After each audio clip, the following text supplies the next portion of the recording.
And welcome back to Inside the Valley on this Sunday morning. Well, folks, the Harlingen Humane Society has some amazing pets up for adoption right now. They've got some great events coming up for you and your pets to be a part of. And they've got some great programs too. Talk a little bit more about what's going on there at the Harlingen Humane Society. We have Kim Warnick on the show. Kim, it's always great to see you. Thank you. Now, I know you've had some recent events in the past here, kind of like spay, neuter kind of events. What do you have kind of coming up right now? Well, always we have our spay-neuter clinic that's available to everyone in the valley. We have various prices based on your pets that you're looking to bring in. So we highly recommend, of course, every animal be spayed and neutered because that's the only way to stop the overpopulation problem. And at the Humane Society there, you probably receive a ton of dogs from people or dogs that are just wandering the streets because the previous dog wasn't spayed or neutered. Is that a problem here in the valley, would you say? That is an enormous problem here in the valley, and a perfect example is the 15 puppies that we got dropped off on the 4th of July. Wow. Yeah, a litter of 15 puppies, and the only way to prevent that is to spay and neuter those animals, and it is the public's responsibility. We can't do it for them. We offer all the services, but they really have to come up and be responsible for the pets they choose to have. Tell me about your low-cost clinic that you have as well, and kind of the services that are offered. We do a monthly vaccination clinic. It's the first Saturday of every month, and again, available to everybody in the community. You don't have to be a Harlingen resident. And we do vaccinations for dogs and cats. We also offer heartworm testing for dogs, heartworm preventative for dogs, which in South Texas is extraordinarily important. Right. And flea and tick prevention. Now, tick season is predominantly high this time of year, I guess. What should people do if their dog had run away and come back, or might have gone into high grass or a brushy area where ticks like to hide? What's a good thing for people to do to check their dog for ticks? Checking them for ticks is fairly easy. Run your hand backwards up their coat, and you'll be able to see both fleas and ticks that way. If the dog has fleas or ticks, you can bathe them, but the most important thing is to get them on a preventative. There are multitudes of preventatives available. We sell a product called NexGuard, which is a little chew that you give them that lasts for an entire month. Wow. Now, what should people do if they do find a tick on a dog or an animal? Is there a certain way you should take the tick off, or should you let somebody who is professional do it?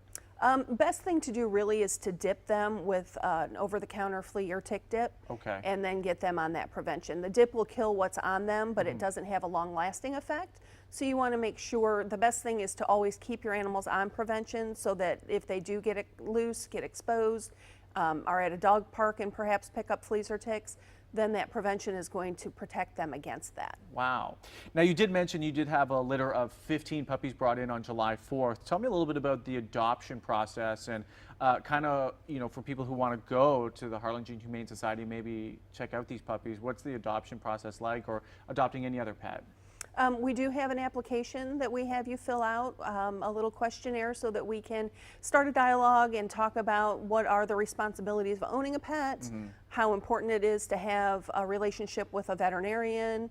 The adoption process includes the spay-neuter for that animal, the vaccines, microchipping, which we recommend for all animals. Right. And it also includes a vet visit, so that you can take that pet in, get that pet assessed, because we don't have a full-time veterinarian. Right. So we can't have all of the animals assessed prior to adoption. Right. So we send you out, let you meet with a veterinarian, let them do an assessment on your puppy, kitten, dog, cat, whatever it is you're taking home.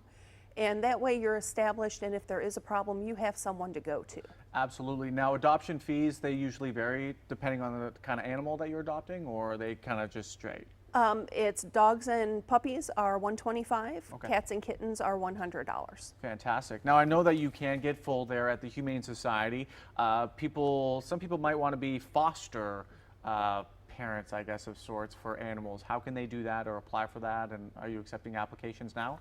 Always. We always need foster families, and one of the things that we do is rescue transport.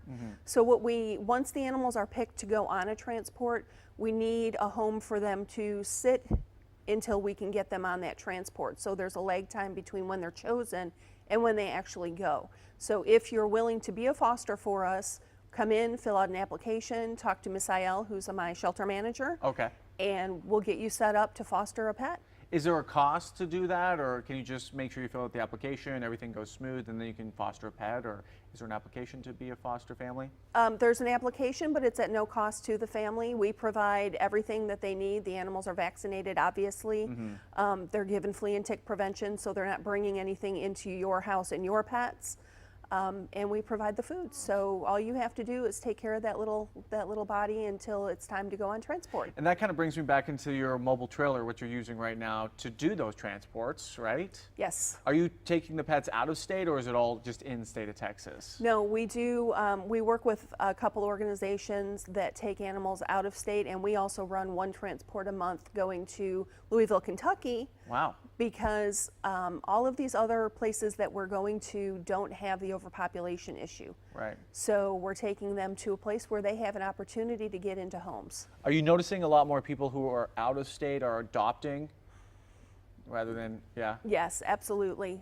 We send on one of the transports that goes out that goes to Northern Illinois, 60 to 65 dogs a month. Wow. And then we're taking anywhere from 40 to 60 on our transport as well. That's incredible.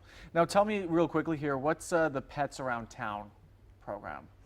Pets Around Town, we do work with PetSmart. So we have adoption events at PetSmart, at Petco here in Weslaco as well. Great. So that if you aren't able to get to the Humane Society, we're kind of out and about so that you have an opportunity to meet our pets. Oh, that's awesome. And usually that's during the day or noon time, or?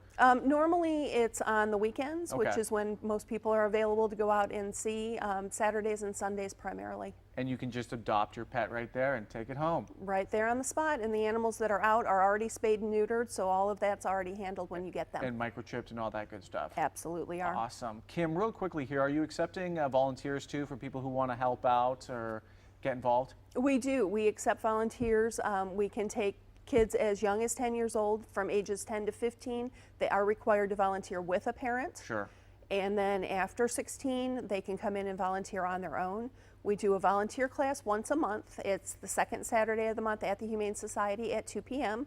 Does not cost you anything to come in and do the class. And once you've done that, and you kind of have been given the do's and don'ts and a round of things that you are needing to do while you're there, you can come in and volunteer anytime. Real quickly, Kim, as we're wrapping up, where can people find a little bit more information? We have our Facebook page, which we try to keep updated as much as we possibly can. That's the best place. But we also have our website, which is harlingenhumanesociety.org. Excellent. Kim, thank you so much for being on the show and sharing all this great information about what you guys are doing there at the Harlingen Humane Society. Thank you so much. Really appreciate it. Thanks for having me. And folks, we posted some more information there on your screen. All you have to do is go to harlingenhumanesociety.org for a little bit more information, or call this number 425-PAUSE, or that's 425-7297. Folks, that's going to do it for us for Inside the Valley on this Sunday morning. I'm Alan Campbell. Hope you enjoyed the show.